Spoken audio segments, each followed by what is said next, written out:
మిత్రులారా, ప్రజాపాలన ప్రగతి ప్రణాళికలో భాగంగా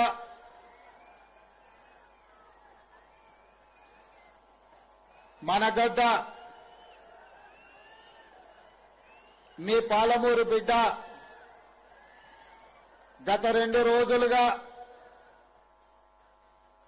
ఈ జిల్లా ప్రజల కోసం, ఈ జిల్లా రైతాంగం కోసం తాగునీరు, సాగునీరు, పడవబడ్డ ప్రాజెక్టుల యొక్క ప్రణాళికను పరిశీలిస్తూ ప్రతి రైతుతో మాట్లాడుతూ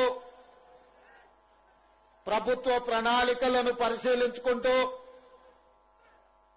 పరిష్కారం కోసం సూచనలు చేస్తూ ఈనాడు పాలమూరు రంగారెడ్డి ఎత్తిపోతల పథకంలో తీవ్రంగా నష్టపోయి కష్టాలు ఎదుర్కొంటున్న నా పాలమూరు సోదర సోదరీమణులను కలవడానికి విచ్చేసి ఈ సందర్భంగా మీ అభిమాన నాయకుడు జడ్చర్ల శాసనసభ్యులు యువమిత్రుడు జనంపల్లి అనిరుద్ధ్ రెడ్డి పెద్ద ఎత్తున కార్యక్రమాన్ని ఏర్పాటు చేసి వేలాది మంది రైతులను ఈ సభకు రప్పించి నాతో పాటు ఈ వేదిక మీద ముఖ్య అతిథులుగా సాగునీటి పారుదల శాఖ మంత్రివర్యులు పెద్దలు ఉత్తమ్ కుమార్ రెడ్డి గారిని, అదేవిధంగా సహచర మంత్రివర్గ సభ్యులు జూపల్లి కృష్ణారావు గారిని, మరో సహచర మంత్రివర్గ సభ్యులు వాకిడి శ్రీహరి గారిని, planning commission vice chairman Jillella Chinnareddy గారిని, శాసన మండలి సభ్యులను, జిల్లా మొత్తం శాసన సభ్యులను, వివిధ కార్పొరేషన్ల చైర్మన్లను, పార్టీ ముఖ్యమైన నాయకులను, వేలాది మంది మా పాలమూరు ఆడబిడ్డలను ఆహ్వానించి ఇంత పెద్ద ఎత్తున సభను ఏర్పాటు చేసినందుకు మీ అభిమాన నాయకుడిని అనిరుద్ధ్ రెడ్డిని మనస్ఫూర్తిగా నేను అభినందిస్తున్నా.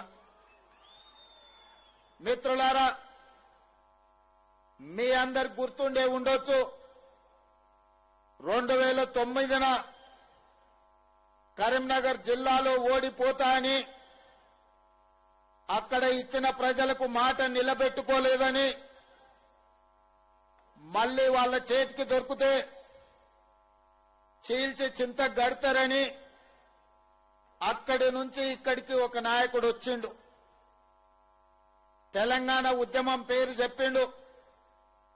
పాలమూరు జిల్లా వలసల గురించి, మన ఆత్మహత్యలు చేసుకుంటున్న రైతుల గురించి, కాలిపోతున్న మోటార్ల గురించి, పేలిపోతున్న ట్రాన్స్ఫార్మర్ల గురించి ప్రస్తావించి పార్లమెంటు సభ్యుడిగా గెలిపిస్తే పార్లమెంటులో తెలంగాణ రాష్ట్రాన్ని సాధించడానికి ప్రయత్నం చేస్తా, నన్ను ఆశీర్వదించండి అని మన దగ్గరకు వచ్చిండు. వలసల కష్టాలు మనకు తెలుసు, ఆత్మహత్యల కష్టాలు నష్టాలు మనకు తెలుసు. మనం వలసలు పోయే వాళ్ళమైనా కరీంనగర్ జిల్లా నుంచి వలస వచ్చిన కేసీఆర్ ను పాలమూరులో ఊరు లేకపోయినా, పార్లమెంటులో నోరెత్తకపోయినా గుండెల్లో పెట్టి చూసుకొని భుజాల మీద మోసి పాలమూరు పార్లమెంటు నుంచి పార్లమెంటు సభ్యుడిగా ఆనాడు మనందరం కష్టపడి గెలిపించినాం. గెలిచిన చంద్రశేఖరరావు గారు 5 సంవత్సరాలు పార్లమెంటు సభ్యుడిగా ఉన్నా 5 సార్లు కూడా మన జిల్లాకు మనల్ని కలవడానికి రాలేదు. అయినా మనం ఏమనుకోలే, పార్లమెంటులో తెలంగాణ రాష్ట్రం గురించి మాట్లాడతాడు కదా, రాష్ట్రం వస్తే తప్పకుండా గుర్తు పెట్టుకొని మన జిల్లాని బాగు చేస్తాడు కదా అని ఏ రోజు కూడా మనం బాధపడలే. దేవుడు కరుణించిండు, సోనియమ్మ ఆశీర్వదించింది, మన్మోహన్ సింగ్ గారు చట్టం చేసిండ్రు. జూన్ 2, 2014 నాడు 60 సంవత్సరాలు మనం కలలుగన్న తెలంగాణ రాష్ట్రం మనము చూస్తామో చూడమో అని ఆత్మహత్యలు చేసుకొని ఆత్మ బలిదానాలు చేసుకుంటున్న సందర్భంలో ఇక ఏ తెలంగాణ బిడ్డ మరణం చూడొద్దు, ఏ తెలంగాణ ఆడబిడ్డ కడుపు కోతతో కన్న కొడుకును కళ్ళ ముందే తెల్లవారుజామున ఇంటి ముందల కల్లాపు చల్లుతుంటే అంబులెన్స్ లో చచ్చి శవమై ఆనాడు యువకులు ఊరికి వస్తుంటే ఆ తల్లుల దుఃఖాన్ని ఆపాలని ఒక తల్లిగా సోనియమ్మ ఆంధ్రప్రదేశ్ లో పార్టీ చచ్చిపోయినా, కేంద్రంలో అధికారం కోల్పోయినా, తెలంగాణ రాష్ట్రంలో పార్టీ ఒడిదుడుకులను ఎదుర్కొన్నా రాజకీయ స్వార్థాన్ని వదిలేసి 4 కోట్ల తెలంగాణ ప్రజల యొక్క ఆకాంక్షను తీరుస్తూ తెలంగాణ రాష్ట్రాన్ని ఇచ్చింది. తెలంగాణ రాష్ట్రం అని చరిత్ర పటం మీద సువర్ణ అక్షరాలతో తెలంగాణ రాష్ట్రం అని రాసి ధనిక రాష్ట్రంగా తెలంగాణ రాష్ట్రాన్ని మనకు అప్పచెప్పింది. ధనిక రాష్ట్రంగా ఉన్న తెలంగాణ రాష్ట్రానికి తెలంగాణ ప్రజలు మేకవన్న పులిని చంద్రశేఖరరావును గుర్తించక గొర్రె కషాయాన్ని నమ్మినట్టుగా ఒక్కసారి కాదు 2 సార్లు తెలంగాణ రాష్ట్రానికి ముఖ్యమంత్రిగా చేసిన 10 ఏళ్లు 8 లక్షల కోట్ల రూపాయలు చేతికిస్తే పాలమూరు జిల్లాలో ఉన్న ఏ ఒక్క ప్రాజెక్టును కూడా ఆనాడు పండిట్ జవహర్లాల్ నెహ్రూ గారు మొదలుపెట్టిన ప్రాజెక్టు నుంచి మొదలు పెడితే జలయజ్ఞంలో డాక్టర్ వైఎస్ రాజశేఖర రెడ్డి ప్రారంభించిన ప్రాజెక్టుల వరకు ఏ ఒక్క ప్రాజెక్టును కూడా పూర్తి చేయలే. మన కష్టాలు తీరవలే, మన కన్నీళ్లు దూడవలే, మన సాగునీరు రాలే, మన తాగునీరు మనకు దక్కలే.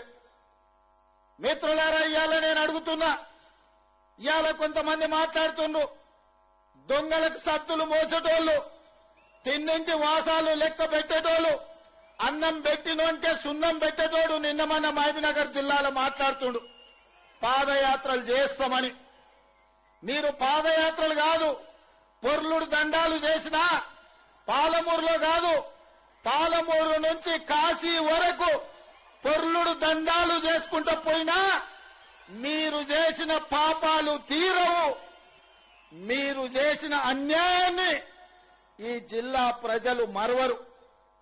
నేను ఇవాళ ఈ వేదిక మీద నుంచి చంద్రశేఖరరావు గారిని సూటిగా నేను అడుగుతున్నా, ఆనాడు ప్రారంభించిన జూరాల మేమే పూర్తి చేసినాం. ఆనాడు మొదలైన భీమా కావచ్చు, నెట్టంపాడు కావచ్చు, కోయిల్ సాగర్ కావచ్చు, కల్వకుర్తి ఎత్తిపోతల పథకం కావచ్చు, పాలమూరు రంగారెడ్డి ఎత్తిపోతల పథకం కావచ్చు, ఆనాడే మంజూరైన మక్తల్ నారాయణపేట కొరంగల్ ఎత్తిపోతల పథకం కావచ్చు, అది చిన్నది కావచ్చు పెద్దది కావచ్చు, ఏ ప్రాజెక్ట్ అయినా నువ్వు పూర్తి చేసినవా? ఎన్నడైనా మా రైతుల దగ్గరకు వచ్చి కూర్చొని మాట్లాడినవా?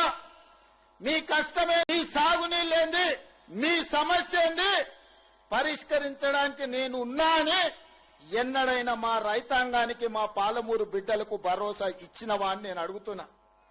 మిత్రులారా, ఇవాళ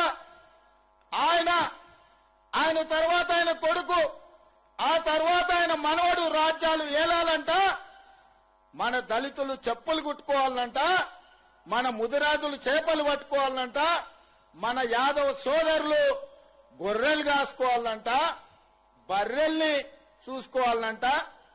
ఇవాళ మనమేమో గొర్రెలు బర్రెలు చేపలు చెప్పులు కుట్టుకుంటే ఆయన కొడుకు ఆయన మనవడు రాజ్యాలు వెళ్తాడంట. ఒక పాలమూరు జిల్లా మారుమూల ప్రాంతం నుంచి, నల్లమల అడవుల నుంచి ఒక రైతు బిడ్డ 20 సంవత్సరాల క్రితం సరిగ్గా జూలై 4 తారీఖు నాడు ఇదే మిడ్జిల్ మండలానికి జడ్చల్లో వస్తున్నా అంటే నా గుండె వేగంగా కొట్టుకుంటది. 20 సంవత్సరాల క్రితం ఇక్కడనే నా మీద ఓడిపోయిన నా మిత్రుడు రబ్బాని ఉన్నాడు.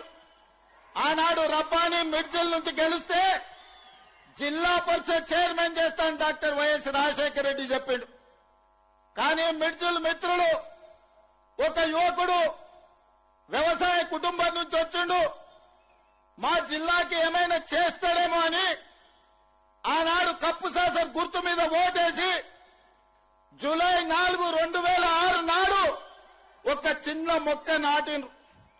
ఆ చిన్న మొక్క 2026 జూన్ నెలకి 20 సంవత్సరాలలో జడ్పీటీసీ నుంచి ఎమ్మెల్సీగా, ఎమ్మెల్యేగా, ఎంపీగా, కాంగ్రెస్ పార్టీ అధ్యక్షుడిగా, తెలంగాణకు ముఖ్యమంత్రిగా మీ బిడ్డ వృక్షమై నిలబడ్డాడు.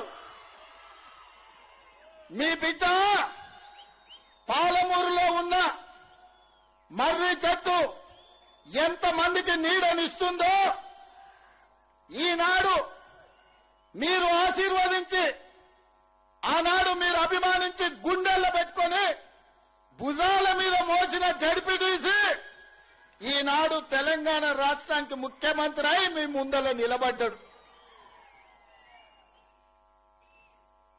ఇదా గొప్పతనం. పార్లమెంటులో గెలిపిస్తే పారిపోయి గజ్వేల్లో ముఖ్యమంత్రి అయి గోదావరి జలాల కోసం 3 ఏళ్లలో 1,00,000 కోట్లు ఖర్చు పెట్టి కాళేశ్వరం కడితే కూలేశ్వరం అయి కూలిపోయింది. ఆయన పాలమూరు ద్రోహి, మీ బిడ్డ పాలమూరు అభివృద్ధి చేసిండా లేదా ఒక్కసారి ఆలోచన చేయండి. ఇవాళ మిత్రులారా, ఆనాడు మనం చేసిన సాయానికి తెలంగాణ ప్రజలకు కష్టాలలో ఉన్నప్పుడు ఎండకెవరైనా వస్తే తాగడానికి మంచినీళ్ళు ఇచ్చిన గుర్తు పెట్టుకుంటాం. మళ్ళా గుర్తు పెట్టుకొని తిరిగి సాయం చేయాలనుకుంటాం. చేతనైన సాయం చేస్తాం. ఆనాడు రాజకీయంగా చావు బతుకుల మధ్యలో ఉన్న చంద్రశేఖర్ రావును మన జిల్లా నుంచి పార్లమెంటు పంపిస్తే 10 ఏళ్లు సంవత్సరానికి 5,000 కోట్ల రూపాయలు ఖర్చు పెట్టినా తెలంగాణలో 30 లక్షల ఎకరాలకు నీళ్లు వచ్చేటి. ఆనాడున్న 10 లక్షల ఎకరాలే ఈనాడు సాగునీరు అందుతున్నాయి తప్ప 26 లక్షలకు అందించాల్సిన నీళ్లు ఈ రోజు ఏ ఒక్క ప్రాజెక్టు పూర్తి చెయ్యలే. ఇవాళ అంటున్నారు మేము వస్తాం, మేము నడుస్తామని. మీరు వచ్చినా, మీరు నడిచినా, మీరు పొర్లినా తెలంగాణ ప్రజలు, ముఖ్యంగా మా అక్కలు, మా ఆడబిడ్డలు సాయంత్రం పూట జొన్న రొట్టెలు చేస్తారు. మహబూబ్నగర్లో ఉత్తమన్న సలాకి కాల్చి వాత పెడతారు టీఆర్ఎస్ వాళ్ళకు. ఒక ఆయన పంచ కట్టుకొని నేను వైఎస్ఆర్ అంటాడు. నేను ఇవాళ చెప్పదలుచుకున్నా, లాల్ చేసుకున్నాడు లాల్ బహదూర్ శాస్త్రి కాదు, గడ్డం పెంచుకున్నాడు భగత్ సింగ్ గాడు, పంచ కట్టుకున్నాడు వైఎస్ఆర్ గాడు. ఇట్లనే పంచ కట్టుకొని ఊర్లలోకి వస్తే పంచలో తొండలిడ్చి కొడతారు మా ఉద్దండాపూర్ వాళ్ళు. రా వచ్చి ఉద్దండాపూర్లో పాదయాత్ర చేతురా. మా తండాలలో మా లంబాడి సోదరులు ఆనాడు పంచగుట్ట పోలీస్ స్టేషన్ లో ఏ రైతుల్లో అయితే పెట్టిర్రో గా తండా నుంచి మీరు పాదయాత్ర మొదలు పెట్టుర్రి. మా లంబాడ సోదరులు మీ పంచలాల్లో తొండలు ఇడవకపోతే నేను చూస్తా. 10 ఏళ్లు 8 లక్షల కోట్లు. మీడియా మిత్రులారా, కేవలం సాగునీటి ప్రాజెక్టులకు 1,81,000 కోట్ల రూపాయలు చంద్రశేఖరరావు ఖర్చు పెట్టింది. గా ఉద్దండాపూర్ మునిగిపోయేటోళ్ళకి 800 కోట్లు ఇయ్యలే. వాళ్ళని పోలీస్ స్టేషన్లలో పెట్టి కొట్టించింది. అదే మనోడై ఉంటే, పాలమూరు బిడ్డ ఉంటే కొట్టించుండేటోడా, జైళ్లలో పెట్టించుండేటోడా?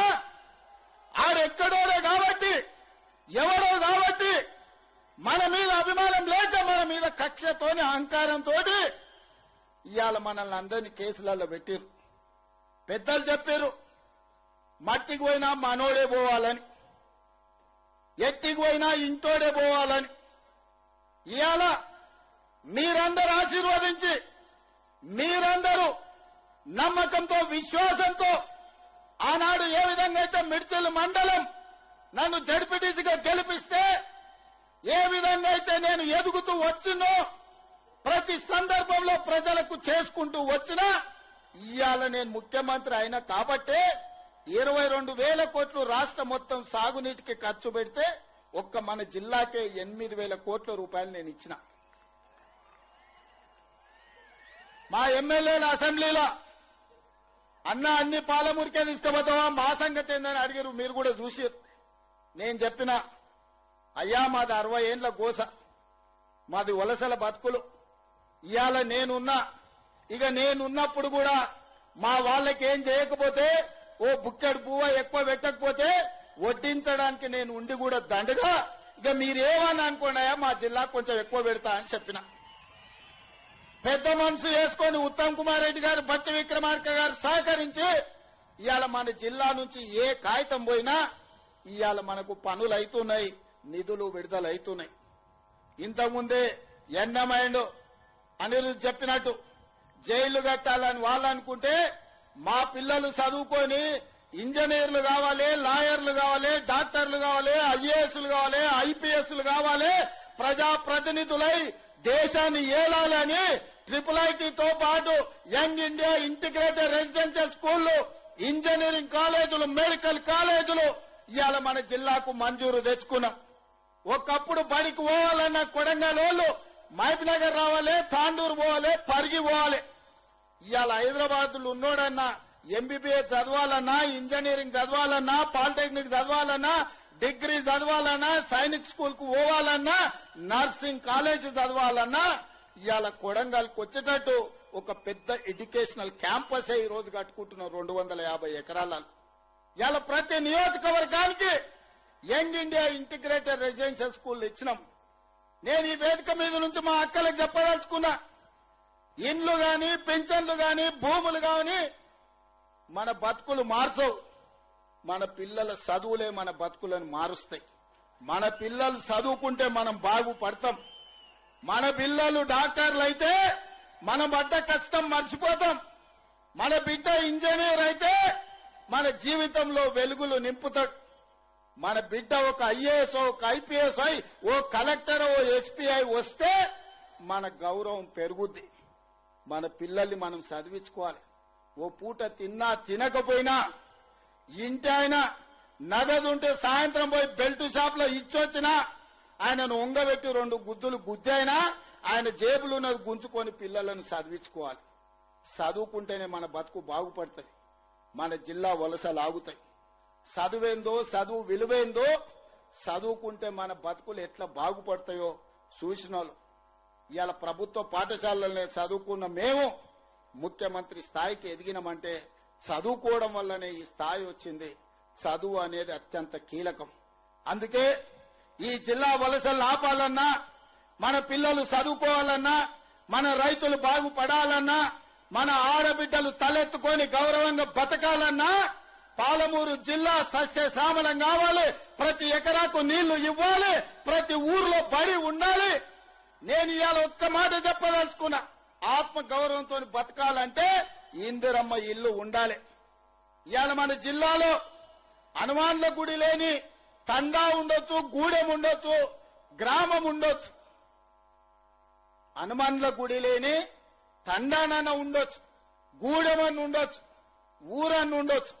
కానీ ఇందిరమ్మ ఇల్లు లేని ఊరు లేదు. నేను గుండె మీద చేసుకొని నేను చెప్తున్నా. ఈడ వేలాది మంది వచ్చారు. నేను సూటిగా బీఆర్ఎస్ కి సవాలు విసురుతున్నా. ఏ ఊర్లో నువ్వు డబుల్ బెడ్రూమ్ ఇల్లు కట్టినవో బిడ్డ గానే నువ్వు ఓటు అడగాలి. ఏ ఊర్లో నేను ఇందిరమ్మ ఇల్లు కట్టిందో గా ఊర్లో నేను ఓట్లు అడుగుతా. నీకు డిపాజిట్ వస్తే నా పేరే మార్చుకుంటా.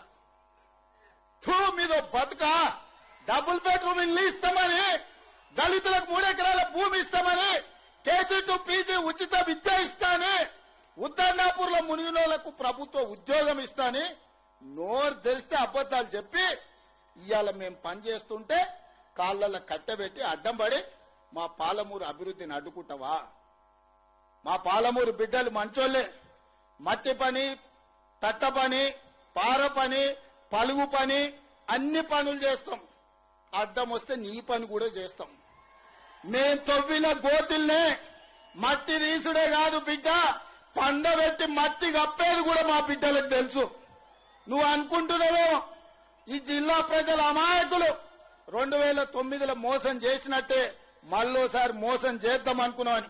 నిన్ను మొలక కూడెత్తనీయం బిడ్డ ఈ జిల్లాల. ఈ వేలాది మంది సాక్షిగా పాలమూరు బిడ్డగా చంద్రశేఖరరావు రాసి పెట్టుకొని డైరీలా పాలమూరు జిల్లాల నీ జెండాల ఎగరనీయం, గద్దెలు దిగాలే, దిమ్మెలు గూలాలే. ఈ పాలమూరు గడ్డ మీద నీ గుర్తు అనేది ఇక మర్చిపో. నీ గుర్తు నీ ఎమ్మెల్యే అనేది గతమే. భవిష్యత్తులో ఒక్కరిని కూడా గెలవనియను. ఇవాళ ఈ బిడ్డలకు అన్ని కష్టాలు తీరవడానికి ఈ వేదిక మీద ఉన్న మేమందరం ఉన్నాం. నేను అడుగుతున్నా మా అక్కల్ని, అక్క ఇళ్ళ రేషన్ కార్డు అంటే ఒక్క నా కొడుకన్నా వలికిండా? ఇల్లు అడిగితే ఎవడన్నా కనిపించిండా? సన్న బియ్యం ఎప్పుడన్నా ఇచ్చిర్రా? ఉచిత కరెంట్ ఎప్పుడన్నా ఇచ్చిర్రా? ఇంటికి బస్సులలో ఆడబిడ్డలు పోతే ఎప్పుడన్నా వాడు ఉచితంగా ఓ పండుగ పూట నాడు అమ్మగారింటికో లేకపోతే అమ్మవారి దర్శనానికన్నా అన్నారా? జోగులాంబ దర్శనానికి పోతే ఎప్పుడైనా బస్సులో ఉచితంగా పోయినరా? కురుమూర్తి జాతరకి ఎప్పుడైనా పోయినరా? మిర్చిల్లో ఉన్న హనుమాన్ల దేవాలయానికి ఏమైనా ఊరుకోండి హనుమాన్ల గుడికి పోతే ఎప్పుడైనా ఉచితంగా పోయినరా? మరి ఇవాళ నేను అడుగుతున్నా, రేవంత్ రెడ్డి నువ్వు ముఖ్యమంత్రి ఏం చేసినావని. బిడ్డ రాసుకో. 15 లక్షల రేషన్ కార్డులు ఇచ్చిన పేదోళ్లకు, 4.5 లక్షల ఇందిరమ్మ ఇండ్లు ఇచ్చిన, 50 లక్షల కుటుంబాలకు 200 యూనిట్లు ఉచితంగా విద్యుత్ ఇచ్చిన, 45 లక్షల కుటుంబాలకు 500 రూపాయలకు సిలిండర్ ఇచ్చిన, 10,000 కోట్ల రూపాయలు మా ఆడబిడ్డలు బస్సులలో మహాలక్ష్మి పథకం కింద ఉచిత ప్రయాణం చేస్తే 10,000 కోట్ల రూపాయలు మా అక్కలకు మా చెల్లెళ్ల కోసం ఆర్టీసీకి నేను కట్టిన, 1000 మెగావాట్ల సోలార్ విద్యుత్తు మా ఆడబిడ్డలకు ఇచ్చిన, మా సంఘాలకు పెట్రోల్ బంకులు ఇచ్చిన, మా సంఘాలకు 1000 బస్సులు కొనుక్కునే శక్తిని ఇచ్చిన. బస్సులలో ఉచితం కాదు, బస్సు యజమానులను మా ఆడబిడ్డల్ని చేసిన. 67,616 లెక్క కట్టి, నీకు ఒకవేళ లెక్క మీద అనుమానం ఉంటే తారీఖు చెప్పు. ఎల్బీ స్టేడియంలో అసెంబ్లీ ఎదురుగా 67,616 ప్రభుత్వ ఉద్యోగ నియామకాలు చేపట్టి తెలంగాణ నిరుద్యోగ యువకులకు ప్రభుత్వ ఉద్యోగాలు ఇచ్చిన, 25,35,000 రైతులకు 20,616 కోట్ల రూపాయల రైతు రుణమాఫీ చేసిన, రైతు భరోసా కింద 27,000 కోట్ల రూపాయలు రైతుల ఖాతాలో వేసిన, 500 రూపాయల బోనస్ సన్న ఓట్లు పండించిన వాళ్ళకు ఉత్తమ్ కుమార్ రెడ్డి గారు ఇచ్చారు. వ్యవసాయానికే 1,56,000 కోట్ల రూపాయలు ఈ 30 నెలల ఖర్చు పెట్టిన. ఇట్లా నేను చెప్పుకుంటా పోతే చెప్తే రామాయణం రాస్తే భారతం అంత అయితే ఈ 30 నెలల నేను చేసింది. నీ 10 ఏళ్ల పాలన, నా 30 నెలల పాలన, 2.5 ఏళ్ల పాలన ఎప్పుడు చర్చ చేద్దామో చెప్పు. రా అసెంబ్లీకి. నువ్వు శాతనైతే, నీకు పౌరుషం ఉంటే, నీ పేరు చంద్రశేఖరరావు అయితే అసెంబ్లీకి రా. నీ 10 ఏళ్ల పాలన మీద, నా 2.5 ఏళ్ల పరిపాలన మీద చర్చ చేద్దాం. ఓవేళ చర్చలో ఓడితే అక్కడికక్కడ నేను నీకు క్షమాపణ చెప్తా. లేకపోతే నోరు మూసుకొని ఆ ఫామ్ హౌస్ లో బోర్ల బొక్కల వండుకొని నిన్ను అడిగినోళ్ళు లేదు, నిన్ను పట్టించుకునేవాళ్ళు లేదు. తాడు బొంగరం లేని వాళ్ళని ఇద్దరిని బిల్లా రంగాలు ఊరి మీద వదిలేడు. వాని మీద వీడు, వీని మీద వాడి ఇద్దరికి నమ్మకం లేదు. ఈయన పొద్దుగాల ప్రెస్ పెడితే ఆయన సాయంత్రం ట్విట్టర్లో పెడతాడు. ఈయన సాయంత్రం అది పెడితే ఇంకొక ఆయన గుడికాను బడికాను ఫోటో దిగుతాడు. మీకే పొంతం లేదు. మీరు మా గురించి మాట్లాడేది. ఇవాళ ఆయన ఉత్తమానికి లెటర్ రాసిండు. ఆ లెటర్ చదివితే నాకు నవ్వాలనో ఏడవాలనో కావాలి. 10 ఏళ్లు ఏడ్చినావు కాబట్టి ఆ కాళేశ్వరం కూలిపోయి ఈ రోజు 1,00,000 కోట్లు గోదావరిలో గడిచిపోయినాయి. మళ్ళా మాకు చదువు చెప్పనికి పోతుండు, సన్నాయి శుద్ధులు చెప్తుండు. నీ అంత సన్నాసితో చదువు చెప్పుకునే దాంతో మాకు దాపరిచ్చిందని నేను అడుగుతున్నా. అందుకే మిత్రులారా, ఇవాళ వేదిక మీద నుంచి అటు గోదావరి జలాలలో జరిగిన అన్యాయాన్ని మహారాష్ట్ర ముఖ్యమంత్రిని కడుగుతాం అవసరమైతే మెడలు వంచైనా గోదావరి జలాల మీద తుమ్మిడి ఎట్టి దగ్గర ప్రాణహిత చేవెళ్ల ప్రాజెక్టును కట్టాం. ఖచ్చితంగా భారతీయ జనతా పార్టీ నాయకులు కూడా మీరు అనుకుంటున్నారేమో, తమాషా అనుకుంటున్నారేమో, మిమ్మల్ని ఆదిలాబాద్ మెదక్ అదే విధంగా నిజామాబాద్ కరీంనగర్ లో మీరు ఎంపీలుగా ఉంటాం అనుకుంటున్నారేమో. గోదావరి జలాల మీద మహారాష్ట్ర ముఖ్యమంత్రి దాగుడు మూతలాడుతుండు. చర్చలకు రమ్మంటే రాకుండా పారిపోతున్నాడు. ఎన్ని రోజులు వారిపోతారు? మిమ్మల్ని ఈ ఊరు నుంచే తరిమే రోజు వస్తుంది. మర్యాదగా మహారాష్ట్ర ముఖ్యమంత్రిని చర్చలకు పట్టుకురండి. గోదావరి జలాల మీద తుమ్మిడేటి దగ్గర ప్రాజెక్టు కట్టి 100 టీఎంసీల నీళ్లు తీసుకొచ్చి శ్రీపాద ఎల్లంపల్లిలో పోసి ఆదిలాబాద్, కరీంనగర్, నిజామాబాద్, మెదక్ వరకు రైతాంగ కష్టాలు తీర్వడానికి పక్కా ప్రణాళికతో ముందుకు పోదాం. గోదావరి జలాల సమస్యను పరిష్కరించుకుందాం. ఇక కృష్ణానది జలాలు 60 ఏండ్ల నుంచి రావణ కాష్టంలాగా రగులుతుంది. 60 ఏండ్ల నుంచి రాయలసీమలతో కొట్లాడాలి, ఆంధ్రలతో కొట్లాడాలి, గుంటూరు గుడివాడతో కొట్లాడాలి. ఈ సమస్యకు శాశ్వత పరిష్కారం వద్దా? పరిష్కారం కావాలంటే చర్చలు చేయాలనా లేదా? ఇవాళ మనం మాట్లాడినప్పుడల్లా చంద్రశేఖరరావు దానికి అడ్డం పడతాడు. తిర్రి మాటలు మాట్లాడతాడు, ఎర్రి మాటలు మాట్లాడతాడు. అట్లెట్లా మాట్లాడతారంట. భగవంతోనైనా పక్క దేశంతోనైనా సమస్యలు ఉన్నప్పుడు చర్చలు చేయకుంటే ఎప్పుడైనా పరిష్కారం అయినాయా? ఆలి పంచాయతీ అయినా పాలి పంచాయతీ అయినా ఓ పెద్ద మనిషిని పెట్టుకొని పంచాయతీ తెంచుకుంటామా లేదా? రైతాంగ సోదరులారా మీరు ఆలోచన చెయ్యండి. ఇవాళ ఎక్కడైనా ఏ సమస్యకైనా చర్చలు లేకుండా పరిష్కారం జరుగుతాయా? పక్క రాష్ట్రంతో నేను చర్చలు చేస్తా అంటే నా మీద బురద జల్లాలనే ప్రయత్నం చేస్తున్నాను. నువ్వు బురద జల్లినా, తల కింది కాలు మీదకి చేసుకున్నా, నువ్వు పోయి సీసల తలకాయ పెట్టి సచ్చినా, పక్క రాష్ట్రంతో చర్చలు చేసి డిసెంబర్ లోపల పాలమూరు రంగారెడ్డి ఎత్తిపోతలకు 90 టీఎంసీలకు వాళ్ళ మీద ఒత్తిడి తెచ్చైనా కొట్లాడైనా ఆంధ్రప్రదేశ్ నుంచి ఎన్ఓసీ తీసుకొచ్చి పాలమూరు రంగారెడ్డి ఎత్తిపోతలకు 90 టీఎంసీల నీళ్లకు అనుమతి తీసుకొచ్చే బాధ్యత నాది.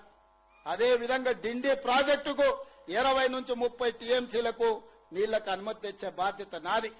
ఇవన్నీ చేసుకుంటూ ఉద్దండాపూర్ వరకు కావలసిన నీళ్లు ప్రాజెక్టులు సంవత్సరం తిరిగే లోపల పూర్తి చేయడమే కాకుండా రాబోయే 2.5 ఏళ్లలో జూరాల దగ్గర కొత్త రిజర్వాయర్ కట్టుకోవడం గాని, కర్ణాటక మక్తల్ సరిహద్దుల్లో బ్రిడ్జ్ కమ్ బ్యారేజీలు కట్టుకోవడం గాని, కల్వకుర్తి గాని, భీమా గాని, నెట్టంపాడు గాని, కోయిల్సాగర్ గాని, నారాయణపేట, మక్తల్, కోడంగల్ ఎత్తిపోతల పథకం గాని వీటన్నిటి మీద గ్రీన్ ఛానల్లో నిధులు ఇచ్చి ప్రాజెక్టులు కట్టుకునే బాధ్యత మనది. మిత్రులారా అప్రమత్తంగా ఉండండి. దొంగలు వస్తారు, గోడ సాట్ను వస్తారు, గూడు పుటాని చేయడానికి వస్తారు. పాలమూరు జిల్లా బిడ్డలు అప్రమత్తంగా ఉండాలి. మన దగ్గర ఉన్న బిడ్డలు కూడా మనోళ్ళు కూడా సోయలేక దొంగలకు సద్దులు మోసేటోళ్ళు కొందరు ఉంటారు. ప్రతి ఊర్లో ఓడు ఉంటాడు. గట్లనే వనపర్తిలో ఒకైనా, మహబూబ్నగర్ లో ఒకైనా ఆడొకటి ఈడొకటి మోపాయండు. పాలమూరులో మంచి జరుగుతుంటే చెయ్యకపోయినా, సహకరించకపోయినా నోరు మూసుకొని ఉంటే మంచిది. చివరగా ఒక్క మాట చెప్పదలుచుకున్నా. 94 నుంచి 2004 వరకు 10 సంవత్సరాలు తెలుగుదేశం పార్టీ అధికారంలో ఉన్నది. 2 సార్లు ముఖ్యమంత్రి టీడీపీ లైవ్. 2004 నుంచి 2014 వరకు కాంగ్రెస్ పార్టీ అధికారంలో ఉన్నది. 10 సంవత్సరాలు 2 సార్లు కాంగ్రెస్ పార్టీ ముఖ్యమంత్రి అయిన. 2014 నుంచి 2024 వరకు బీఆర్ఎస్ ఉన్నది. 2 సార్లు చంద్రశేఖరరావు ముఖ్యమంత్రి అయ్యాడు. నేను ఇవాళ ఈ పాలమూరు గడ్డ మీద నుంచి జడ్చర్ల పట్టణం నుంచి నేను చెప్పదలుచుకున్నా. 2024 నుంచి 2034 వరకు కాంగ్రెస్ పార్టీ 10 ఏళ్లు 2 సార్లు ముఖ్యమంత్రిగా ఉంటాం. ఇదే నా సవాల్ చంద్రశేఖరరావు. శాతనైతే రా చూసుకుందాం. 2029 ఎన్నికల్లో నీ సంగతి తేలుస్తా. రెండోసారి కాంగ్రెస్ పార్టీని అధికారంలోకి తీసుకొస్తాం. ఈ వెనుకబడ్డ పాలమూరు జిల్లాను దేశానికే ఆదర్శమైన జిల్లాగా అభివృద్ధి చేసే బాధ్యత నేను తీసుకుంటా. జిల్లా ప్రజలారా మీరిచ్చిన ఆశీర్వాదం, మీరిచ్చిన ధైర్యం ఎవరితోనైనా కొట్లాడతా. గల్లీలో ఉన్న కేడీ అయినా, ఢిల్లీలో ఉన్న మోడీ అయినా మీరందరూ నిలబడి మీరిచ్చిన గుండె ధైర్యంతో ఎవరితోనైనా కొట్లాడతా.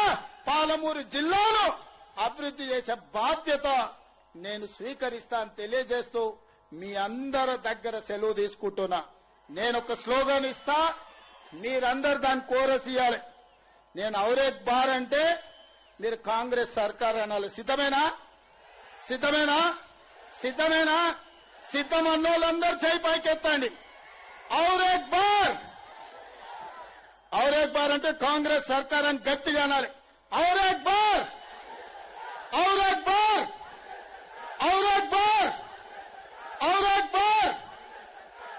కాంగ్రెస్ సర్కార్, కాంగ్రెస్ సర్కార్, కాంగ్రెస్ సర్కార్. ఔర్ ఎక్ బార్. ధన్యవాదాలు సోదరులారా.